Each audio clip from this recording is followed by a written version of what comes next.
עכשיו אנשים הרגת ככה? לא ספרתי. אני לא יכול לדעת בחיי. היה לי מקלע עם 250 כדורים. תראה, יריתי, נלחמתי כולם. אני לא יכול לספור. نسيتي تليفونك ودخلتي للماب وبقيتي كتقلب في لحظه طاحت عينيك على واحد الريزور سميت هذا الريزور نحشولين فاش دخلتي تصاور كتقلب على هذا الريزور بان لك باللي فيه مباني من طراز اوروبي بعيد على الطراز اللي مولفين كنشوفوه ولكن انت غادي كتدقق في التصاور طاحت عينيك على واحد المبنى قديم هذا المبنى بالضبط كيكسر السطيل ديال المكان بيت مبني في ستايل عربي قديم من بعد ما تعمقتي في التفاصيل ديال هذا المكان طاحت عينيك على واحد البلاصه دايرينها بارك للطوموبيلات وشنو بان لك الا قلت لك بلي تحت هذا البارك تماما كاينين مقابر جماعيه ديال خوتي وخوتك.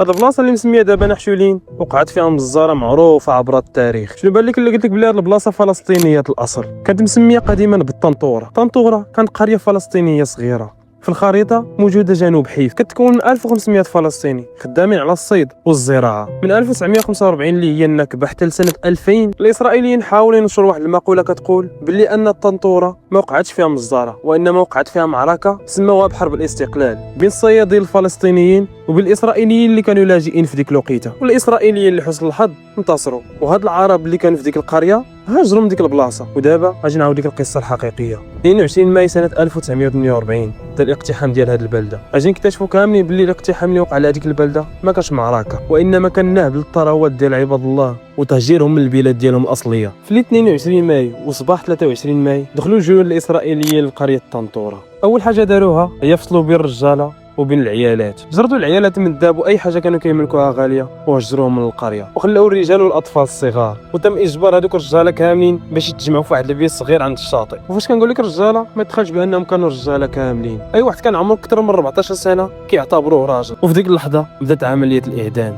تيدي كات هو واحد الكاتب اسرائيلي كيعاود هادشي اللي وقع كامل بلسانه على شهاده جنود اسرائيليين والفوا على فين سميتو الطنطوره. واجي تسمع معايا شنو وقع ديك اللحظه. تخيل معايا بانهم دخلوا الرجال كاملين في براميل وبداو كيتيروا فيهم بالقرطاس.